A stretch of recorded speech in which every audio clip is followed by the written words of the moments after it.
এবার Indian premier league IPL থেকে বাংলাদেশের মুস্তাফিজুর রহমানকে হঠাৎ করে রাজনৈতিক প্রতিহিংসার কারণে যে থেকে কলকাতা নাইট রাইডার্স থেকে বাদ দেওয়া হয়েছে, এই বিষয়ে আপনার প্রতিক্রিয়া কি? পিএলে মুস্তাফিজেক যখন নেওয়া হয় তখন আমরা খুব উৎসাহিত ছিলাম যে এত টাকা দিয়ে মুস্তাফিজেক নেওয়া হয়েছে। তো আমরা সবাই আনন্দেই ছিলাম যে আমাদের একটা প্লেয়ার সে অনেক অনেক মানে ভালো খেলে, যার জন্য তাকে অনেক টাকা দিয়ে নেওয়া হয়েছে। তো হঠাৎ করেই শুনলাম যে ওই যে একজন হিন্দুকে পুড়িয়ে মারা হয়েছে। এটা আমি স্বীকার করি নিজের থেকে যে তাকে আসলে অন্যায়ভাবে মারা হয়েছে, কিন্তু তার জন্য অনেক মুসলিমও তো ভারতে মারা হয়, তার জন্য তো আমরা কোনো ভারতীয় প্লেয়ারে বয়কট করিনি।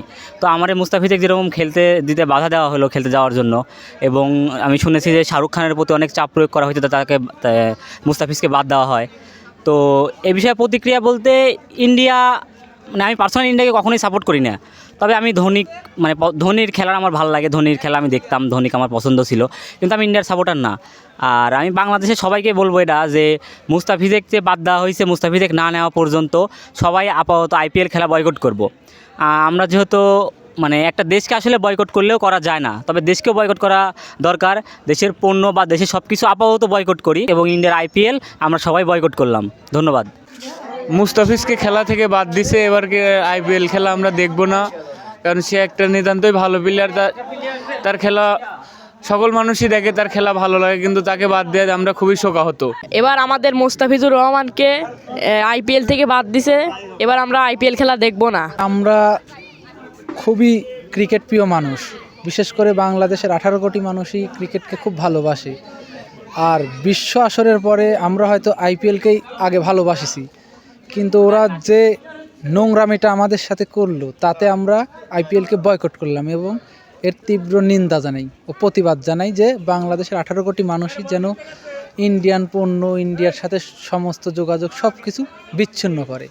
সামনে তো টি-20 ওয়ার্ল্ড কাপ ইন্ডিয়াতে হবে, আপনার কি মনে হয় টি-20 ওয়ার্ল্ড কাপে বাংলাদেশকে ইন্ডিয়াতে খেলা দরকার না নিরপেক্ষ ভেন্যুতে খেলা দরকার?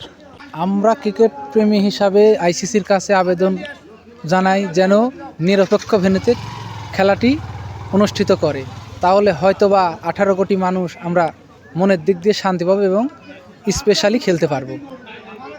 বাংলাদেশের টিভি চ্যানেলের কি উচিত আইপিএল বয়কট করা? হ্যাঁ, সমস্ত চ্যানেল বয়কট করা উচিত। ইন্ডিয়ান চ্যানেল সবগুলাই বাংলাদেশ থেকে বন্ধ করে দেওয়া উচিত। খুবই খারাপ কাজ করছে এরা, ধর্ম বর্ণ মুসলিম হিন্দু খেলার বিষয়ে এগুলো আনা ঠিক না। আইপিএল বয়কট করা হোক।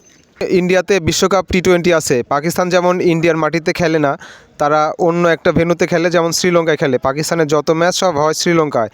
বাংলাদেশেরও কি এখন পাকিস্তানের মতন হাইব্রিড মডেলে বিশ্বকাপ খেলা দরকার, নাকি আপনার মনে হয় ইন্ডিয়ার মাটিতেই বাংলাদেশের খেলা দরকার? হ্যাঁ, আমি এটা সহমত পোষণ করছি আপনার সাথে, কারণ যেখানে এক মুস্তাফিজ তারা নিরাপত্তা দিতে পারতেছে না, সেখানে পুরা 15 জন কি 20 জন কোচ সহ 20 জনে কীভাবে নিরাপত্তা দিবে তারা? আইপিএল থেকে মুস্তাফিজেক বাদ দেওয়ার কারণ আমি বাংলাদেশে দোষ দিব, কারণ এই বাংলাদেশে এমন একটা পর্যায়ে গেছে খেলা নিয়েও এখন রাজনীতি হয়। তার কারণে বলছি খেলাধুলা নিয়ে আমরা যেন কোনো রাজনীতি না করু, আমাদের দেশের মানুষ যেন অন্য ভালো এক জায়গায় খেলতে পারে, ভালো ভালো লিগে খেলতে পারে, এটাই প্রত্যাশা করতেছি। মুস্তাফিজুরকে আইপিএল থেকে বাদ দেওয়ার কারণে আমরা আর আইপিএল খেলা দেখবো না, বয়কট করলাম।